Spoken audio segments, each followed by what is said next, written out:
Est-ce la fin des appels frauduleux? Mais le CRTC a fait un pas dans la bonne direction.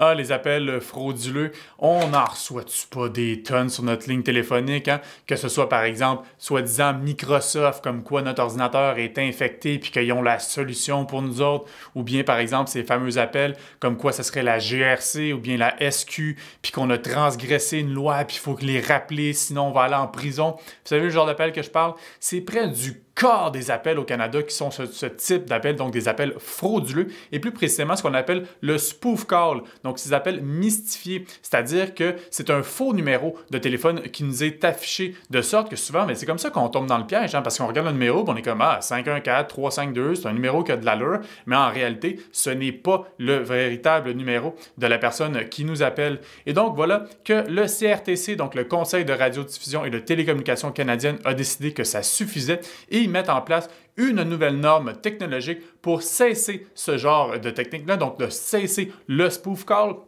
Quelle est cette fameuse norme? Elle a pour nom le Steer Shaken. Et non, c'est pas une façon de brasser son martini. Steer, c'est pour Secure Telephony Identifier Revisit, ou en français, nouvelle approche relative à la sécurité de l'identité de l'appelant.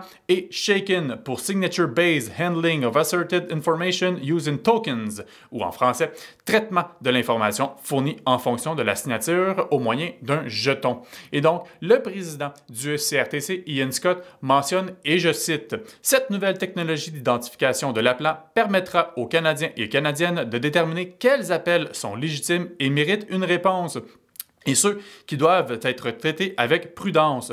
À mesure qu'un plus grand nombre de fournisseurs mettront à niveau leur réseau, les normes Steer Shaken permettront sans aucun doute de réduire la mystification et d'aider les Canadiens à retrouver leur tranquillité d'esprit lorsqu'ils répondent à des appels. Concrètement, c'est bien beau, c'est un pas dans la bonne direction. Cependant, il y a comme deux éléments qui nous laissent penser qu'on est loin d'avoir gagné la guerre contre ces fameux appels frauduleux-là. D'une part, cette nouvelle norme-là, donc on va forcer les fournisseurs de télécommunications, donc les Bell, Rogers, Fido de ce monde, à implanter cette technologie-là. Mais est-ce qu'il y a un délai? Non, il n'y a pas de deadline à savoir à quand il faut qu'il l'ait implanté, même qu'il faut vraiment prendre en considération ce que Ian Scott mentionne en disant à mesure qu'un plus grand nombre de fournisseurs mettront à niveau leur réseau. Donc ça, c'est vraiment très large. Et également, le deuxième élément, c'est qu'en bout de ligne, ça ne va pas bloquer ce genre d'appel-là. C'est juste qu'on va voir le véritable numéro de la personne qui nous appelle. Et donc, c'est nous, encore une fois, en tant qu'utilisateurs, qui devront déterminer à savoir je réponds à cet appel-là ou j'y réponds pas, ou si on y a répondu, donc d'être conscientisé à savoir si le fameux appel est véridique ou non. En ce sens-là, donc, on vous a mis plus bas dans la chronique deux liens particulièrement intéressants justement à ce sujet-là. Le premier, ce sont nos trucs pour détecter les tentatives d'hameçonnage.